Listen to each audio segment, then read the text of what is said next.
Premier exercice. En France, 51% des nouveau-nés sont des garçons.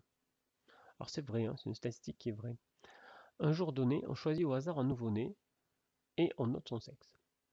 Imaginez, on va dans une maternité, hop, on rentre dans n'importe quelle chambre et on regarde l'enfant, si c'est un garçon ou si c'est une fille. Quelle est la loi de probabilité de cette expérience aléatoire? Alors regardons. Alors, déjà, la première chose à faire quand on a un exercice de probabilité, c'est de déterminer l'univers. C'est-à-dire quelles sont les possibilités de cette expérience aléatoire. Alors je répète ce qu'on fait. On arrive dans une maternité, on rentre dans une chambre. Bon, il ne faut pas faire ça, hein, d'accord, mais ou si vous préférez, vous prenez le listing des nouveaux-nés du jour, et puis hop, prenez le premier. Est-ce que c'est un garçon ou est-ce que c'est une fille? Voilà. Du coup, c'est quoi les issues possibles de cette expérience? Alors, là, d'habitude, en cours, vous vous amusez beaucoup à me dire, alors, on peut se tromper de maternité, ou on peut avoir un accident de voiture. Donc là, c'est bien, vous ne pouvez pas me dire toutes ces bêtises. Il n'y a que deux issues possibles. Les deux issues possibles sont, c'est une fille, ou c'est un garçon. Alors, vous pouvez me dire, ah, mais si c'est des jumeaux, hein, mesdemoiselles? Eh bien, si c'est des jumeaux, eh bien, peu importe. Je prends quand même le premier qui est né. Voilà. Donc, c'est une fille ou un garçon. Donc, cet univers, souvenez-vous, je l'appelle oméga.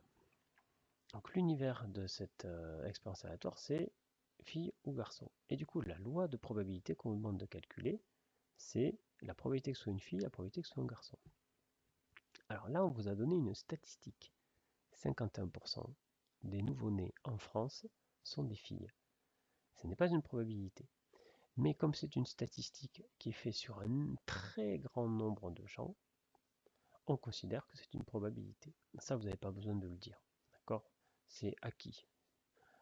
Sinon, ça nous entraînerait dans des choses beaucoup trop compliquées. Donc, quand on vous dit dans le texte, tant de pourcents des gens font ça, bah, ça veut dire que vous pouvez considérer ça comme une probabilité. Du coup, on sait par l'énoncé,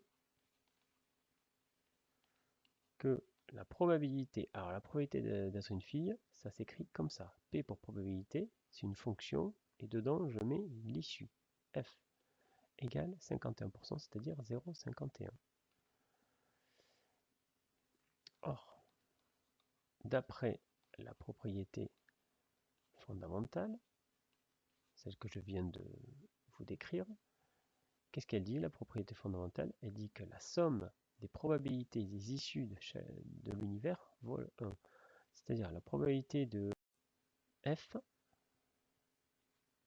plus la probabilité de l'autre issue, donc G. Ça vaut 1. C'est-à-dire, la probabilité de F, on sait déjà que ça vaut 0,51, plus la probabilité de G égale 1. Ça équivaut donc à la probabilité d'être un garçon est égale à 1 moins 0,51, c'est-à-dire c'est égal à 0,49. Alors là, vous êtes en train de me dire, mais pourquoi il nous fait des calculs pour un truc aussi évident? Oui, c'est complètement évident, on est d'accord. C'est complètement évident. Tant mieux que vous trouviez ça évident. Et je prends exprès un truc évident pour vous illustrer cette loi. D'où la loi de probabilité. La loi de probabilité, alors souvenez-vous, c'est un tableau où on met toutes les issues. Donc ici, fille, garçon. Et ici, on met les probabilités. Alors la probabilité d'être une fille, c'est 0,51. La probabilité d'être un garçon, c'est 0,49.